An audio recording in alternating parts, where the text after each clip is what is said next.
আমাদের স্লোগান হচ্ছে no more dirty politics, no more violence, make the DUCSU for academic excellence.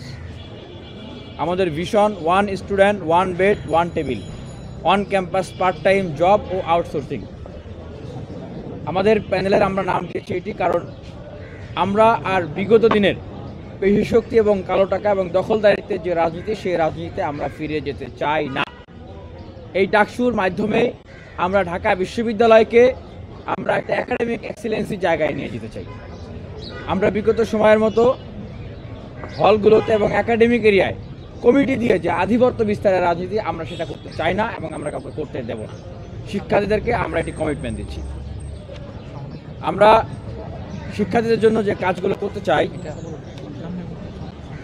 1 নম্বর, ডাকসুকে নিয়মিত calendar ইভেন্টে পরিণত করা এবং আইন করে এটিকে ক্যালেন্ডার ইভেন্টে পরিণত করা। ডাকসু চলমান থাকতেই পরবর্তী ডাকসুর প্রস্তুতি সম্পন্ন করা। 2 নম্বর, শিক্ষার্থীদের যে দাবি, যেটাকে আমরা বলি মাদার অফ অল প্রবলেম, অর্থাৎ আবাসন সংকট, এটি সমাধান করার লক্ষ্যে আমাদের ভিশন হচ্ছে one student, one bed, one table. এবং আমরা এখন দেখছি যে প্রথম বর্ষ, দ্বিতীয় বর্ষের যে ছাত্রছাত্রীরা আছেন তাদের অনেকেই আবাসন পান নাই। সেক্ষেত্রে তাদের জন্য জরুরি ভিত্তিতে আবাসনের ব্যবস্থা করা, তার আগ পর্যন্ত তাদেরকে আবাসন বৃত্তির ব্যবস্থা করা। এবং হলগুলোতে ছাত্র এবং ছাত্রীদের যে হল আছেন, হলগুলোতে ছাড় পোকার যে উপদ্রব, এটা একটা মারাত্মক রকমের একটা সমস্যা। এবং মশার যে উপদ্রব, এটাও মারাত্মক একটা সমস্যা। এই সমস্যাগুলো দূরীভূত করার জন্য আমরা কাজ করব। 3 নম্বর, খাবারের মান উন্নত করা এবং প্রয়োজনে এক্ষেত্রে ভর্তুকির ব্যবস্থা করা। ঢাকা বিশ্ববিদ্যালয়ের শিক্ষার্থীদের এই অন্যতম একটা সংকট, মনে হয় বেঁচে থাকার জন্য খাবার, কিন্তু দেশের সর্বোচ্চ মেধাবী শিক্ষার্থী যারা আছেন তারা তো শুধু বেঁচে থাকার জন্য খাবেন না, তাদের পুষ্টি মানসম্মত খাবার দরকার, যেন তারা এই খাবার, এই আমিষ দিয়ে তারা পড়াশোনা করতে পারেন। তাদের একটা হেলদি, মানে যেটা বলে আর কি, যে সুস্থ দেহ সুখী মন, সেটার জন্য হয় এবং তারা যেন পড়াশোনা করতে পারেন, মানব সম্পদে তাদেরকে গড়ে তুলতে পারেন। 4 নম্বর, আমাদের যে আরেকটা গুরুত্বপূর্ণ vision, full free scholarship for every student. এই লক্ষ্য বাস্তবায়নে আমরা কাজ করব। কারণ আমরা মনে করি বাংলাদেশের মতো একটা দেশ, এই দেশ থেকে প্রতি বছর লক্ষ কোটি টাকা পাচার হয়ে যায়।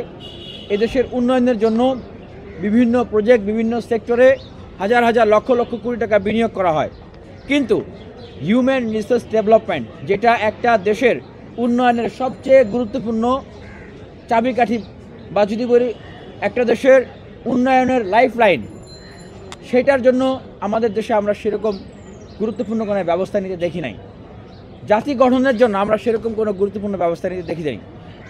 তাই আমরা মনে করি যে ঢাকা বিশ্ববিদ্যালয়ের শিক্ষার্থীদের একদম পূর্ণাঙ্গ বৃত্তির ব্যবস্থা করা, তারা খাবে কি দিয়ে, বই কিনবে কি দিয়ে, তাদের যে ভর্তির যে সংস্থান হবে কি দিয়ে, এই দুশ্চিন্তা যেন তাদেরকে করতে না হয়। কারণ আমরা দেখেছি যে খুব বেশি টাকার প্রয়োজন হয় না, কিন্তু টাকার অ্যামাউন্টটা অল্প, কিন্তু এই অল্প অ্যামাউন্টের টাকার জন্যেই এই ছাত্রছাত্রীদেরকে দুশ্চিন্তা করতে হয়। কারণ বেশিরভাগ শিক্ষার্থীরা নিম্নবিত্ত, নিম্ন মধ্যবিত্ত পরিবার থেকে এই ঢাকা বিশ্ববিদ্যালয়ে পড়াশোনা করতে আসেন।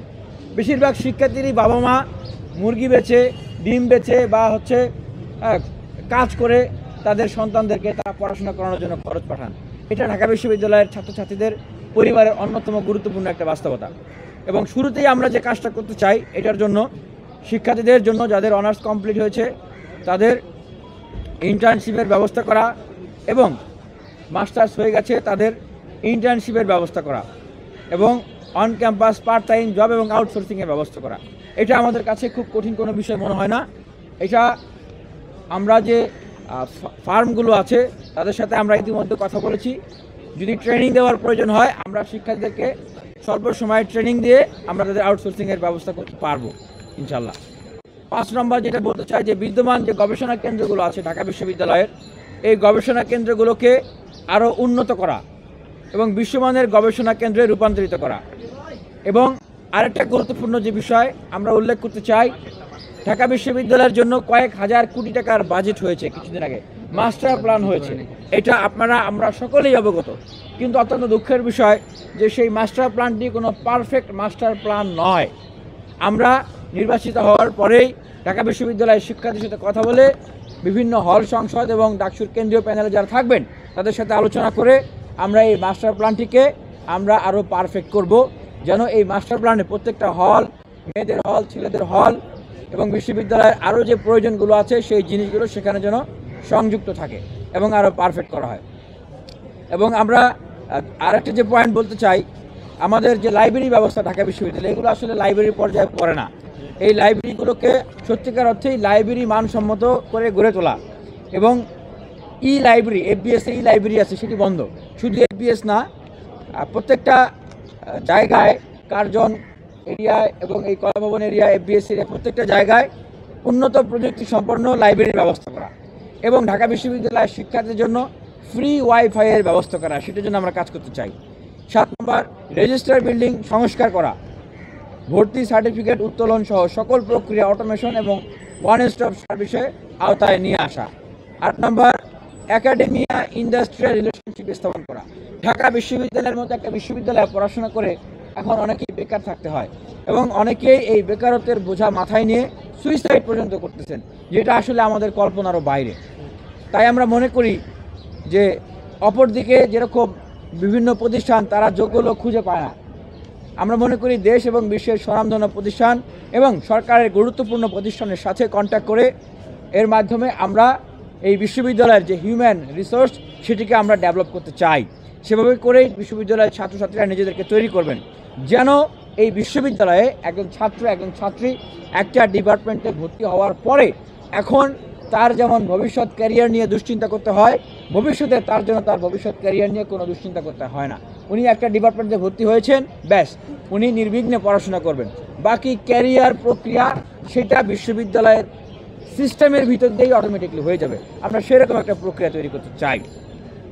9 নম্বর, বিশ্ববিদ্যালয়ে অবাধ বহিরাগত ও যান চলাচল নিয়ন্ত্রণ, নারী শিক্ষার্থীদের নিরাপত্তার বিষয়ে বিশেষ গুরুত্ব দেওয়া, কারণ আমাদের বিশ্ববিদ্যালয়ের প্রায় অর্ধেক শিক্ষার্থী কিন্তু নারী শিক্ষার্থী এবং বিশেষ করে ঢাকা বিশ্ববিদ্যালয়ের 3টি হল, সুফিয়া কামাল হল, শেখ ফজিলুদ্দিনেসা মুজিব হল, কৈত্রী হল, এগুলো ক্যাম্পাস প্রিমিজের বাইরে, তাদের জন্য নিরাপত্তার ব্যবস্থা করা এবং সহজ যাতায়াতের ব্যবস্থা করা।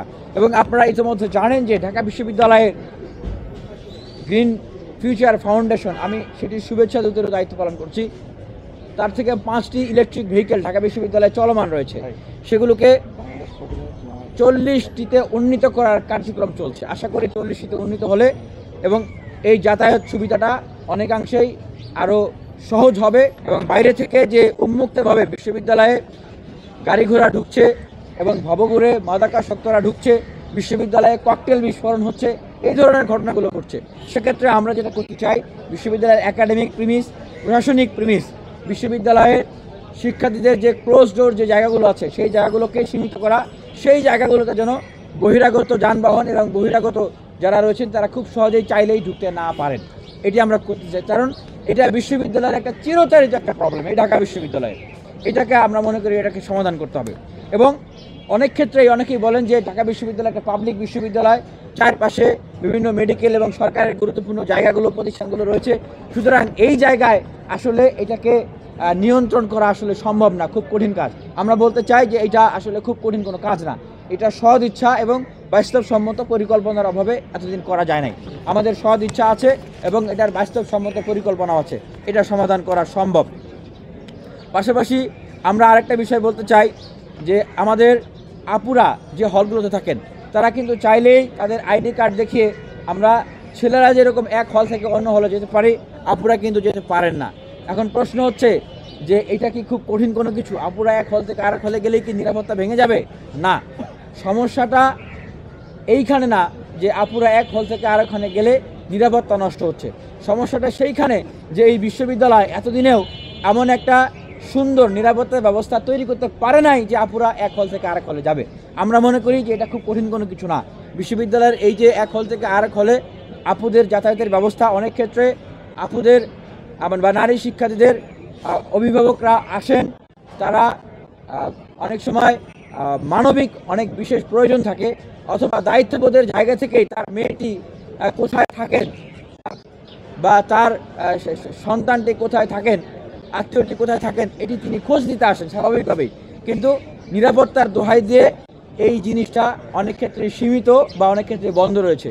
আমরা মনে করি সেক্ষেত্রে উন্নত নিরাপত্তা ব্যবস্থা ডেভেলপ করা, যেন যাতায়াত ব্যবস্থাটাও সহজ হয় এবং নিরাপত্তা বিঘ্নিত না হয়, সেটির জন্য আমরা কাজ করতে চাই। 10 নম্বর, বিশ্ববিদ্যালয়ের যে ট্রান্সপোর্টেশন সংকট সেটি সমাধান করা, ট্রিপ বৃদ্ধি করা এবং নিরাপত্তা বিধান করা, বাসগুলোতে ট্র্যাকার সিস্টেম চালু থাকা। কোনো বাসে কোথাও কোনো ধরনের দুর্ঘটনা ঘটলে আমরা দেখেছি যে হামলার মতো ঘটনা ঘটেছে অনেক ক্ষেত্রে, অনেক সময় আমরা যেন দ্রুত সময়ে ব্যবস্থা গ্রহণ করতে পারি এবং কোন বাস কোথায় আছে শিক্ষার্থীদের কাছে অ্যাপস থাকবে, তারা চাইলেই অ্যাপসে ক্লিক করলেই দেখতে পারবে। এই ব্যবস্থা আমরা চালু করতে চাই এবং আমরা বলতে চাই যে বিশ্ববিদ্যালয় এই এরিয়ার বাইরে যে শিক্ষার্থীরা অবস্থান করেন তারা যেন কোনোভাবেই এটা অনুভব না করেন যে তারা আসলে ডাকসু থেকে দূরে আছেন, ডাকসুর প্রতিনিধিদের থেকে তারা দূরে আছেন বা ডাকসুর সেবা থেকে দূরে আছেন।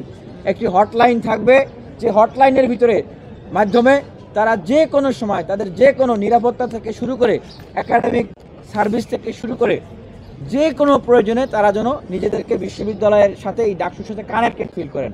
হটলাইনের মাধ্যমে তারা যোগাযোগ করতে পারবেন এবং আমাদেরও নিজস্ব যোগাযোগ মাধ্যমে তারা যে কোনো সময় তাদের যে কোনো সেবা তারা আমাদের কাছ থেকে পাবেন। আরেকটি দফা যেটা আমরা বলতে চাই যে এই যে জুলাই অভ্যুত্থানের সময় ঢাকা বিশ্ববিদ্যালয়ের অনেক শিক্ষার্থীরা তারা আহত হয়েছেন এবং তারা এমন আহত হয়েছেন যারা আজীবনেও ভালো হবেন না। অনেকেই চোখ হারিয়েছেন, অনেকেই পঙ্গু হয়েছেন এবং এর পূর্বেও দীর্ঘ 16 বছরের যে ফ্যাসিবাদী সময় ছিল, যেই সময়টার কথা আমরা অনেককেই বলতে শুনি না এবং যেই বিষয়টা নিয়ে এই ঢাকা বিশ্ববিদ্যালয়ের কোনো ধরনের উদ্যোগ আমরা দেখি নাই। সেই বিগত সময়ে ফ্যাসিবাদী আমলে যারা লড়াই সংগ্রাম করেছেন, যারা নির্যাতিত হয়েছেন, নিপীড়িত হয়েছেন, আহত হয়েছেন, যারা মামলা শিকার হয়েছেন, তাদের খোঁজ খবর নেওয়া এবং তাদের সহযোগিতার প্রয়োজন হলে তাদেরকে সহযোগিতা করা, তাদের পুনর্বাসনের প্রয়োজন হলে তাদের পুনর্বাসনের ব্যবস্থা করা এবং ঢাকা বিশ্ববিদ্যালয়ের ইতিহাসে বিগত সময়ে যতগুলো হত্যাকাণ্ড হয়েছে, এই সাম্য হত্যা থেকে শুরু করে সেই আবু বকর হত্যা, সেই হাফিজুর হত্যা, কোনো হত্যারই কিন্তু ঢাকা বিশ্ববিদ্যালয়ের ভিতরে এসে খুন করে ফেলবেন, তার মানে কি আপনি ধরে নেবেন যে এটার বিচার হবে না। এইরকম তোফাজ্জল হত্যাকাণ্ড আমরা ধরে নিই যে এই ধরনের ঘটনা ঘটলে সেটার আর বিচার হবে না, এরকম একটা বাস্তবতা ঢাকা বিশ্ববিদ্যালয়ে দাঁড়িয়ে গিয়েছে। আমরা মনে করি যে প্রত্যেকটা হত্যা এবং বিগত সময়ের যে হামলার ঘটনা ঘটেছে ফ্যাসিবাদী আমলের, সেটা হোক ছাত্র অধিকার পরিষদের উপরে, সেটা হোক ছাত্র দলের উপরে, সেটা হোক বাম কোনো ছাত্র সংগঠনের উপরে অথবা ডান কোনো ছাত্র সংগঠনের উপরে, আমরা প্রত্যেকটা ঘটনার পুঙ্খানুপুঙ্খ বিচার এবং শাস্তির উদ্যোগ গ্রহণ করতে চাই। এবং পাশাপাশি আমরা বলতে চাই আমাদের যে অবস্থান থাকবে সুস্পষ্ট অবস্থান। অভ্যুত্থান পূর্ববর্তী সময়ে এবং অভ্যুত্থানের সময়ে যারা ছাত্রলীগের সাথে যুক্ত ছিলেন, আমরা দেখেছি অভ্যুত্থানের সময় ছাত্রলীগ থেকে পদত্যাগ করেছেন এবং মানবিকতার তাড়নায়, বিবেকের তাড়নায় এবং বাস্তবতার তাড়নায় উপলব্ধি করে তারা বিদ্রোহ করে এই অভ্যুত্থানের সঙ্গী হয়েছেন, অনেকে অভ্যুত্থানের নেতৃত্ব দিয়েছেন। আমরা আমাদের জায়গা থেকে বলতে চাই যে মানুষ ধর্ম পর্যন্ত পরিবর্তন করে, সেক্ষেত্রে অবশ্যই কেউ যদি বিগত সময়ে ছাত্রলীগ করে থাকে তিনি যে সারা জীবনই আসলে সেই মতাদর্শ বা সেই চিন্তাকে লালন করবেন, আমরা সেটা বিশ্বাস করি না, আমরা সেটা মনে করি না। তবে যারা এখনও পদত্যাগ করেন নাই, সেই ছাত্রলীগের এজেন্ডা বাস্তবায়ন করার জন্য বিভিন্ন জায়গায় বিভিন্ন মিটিং মিছিল করে বেড়াচ্ছেন, ষড়যন্ত্র করে বেড়াচ্ছেন এবং বিগত সময়ে ফৌজদারি অভিযোগে অভিযুক্ত, অবশ্যই তাদেরকে বিচার করতে হবে। এবং বাকি যারা রয়েছেন তাদের ক্ষেত্রে ইন্টেনশনালি তাদেরকে কোনোভাবে যেন হয়রানি করা না হয়, তাদেরকে যেন কোনোভাবেই তাদের বিশ্ববিদ্যালয়ের শিক্ষার্থী হিসেবে তাদের অধিকারকে ক্ষুণ্ণ করা না হয়, রাজনৈতিকভাবে তাদের উপরে কোনো যেন অবিচার করা না হয়, জুলুম করা না হয়, সেক্ষেত্রে আমরা অবশ্যই সবসময় সোচ্চার এবং সজাগ থাকব। পাশাপাশি আমরা বলতে চাই যে ঢাকা বিশ্ববিদ্যালয়ের যে মেডিকেল সেবা, আমাদের একটা মেডিকেল রয়েছে গোলাম মর্তুজা মেডিকেল সেন্টার, আমরা সেটাকে আধুনিকায়ন করতে চাই এবং ঢাকা বিশ্ববিদ্যালয়ের যে হল এরিয়াগুলো আছে আমরা সেখানে ফার্মেসি স্থাপন করার উদ্যোগ গ্রহণ করতে চাই। বিশ্ববিদ্যালয়ের যে সকল স্থাপনা রয়েছে দেখেন অনেক ক্ষেত্রেই ভেঙে শিক্ষার্থীদের মাথার উপরে পড়ে, মসজিদে নামাজ পড়তে গেলে মাথার উপরে পড়ে, খাইতে গেলে মাথার উপরে পড়ে, কি একটা আজব অবস্থা, কখন দুর্ঘটনা ঘটে আমরা বলতে পারি না। এগুলো টেম্পার টেস্ট করা এবং এগুলোকে সংস্কার করা, পুকুরগুলো সংস্কার করা এবং সৌন্দর্য বর্ধন যে জায়গাগুলো আছে এগুলোকেও সংস্কার করা।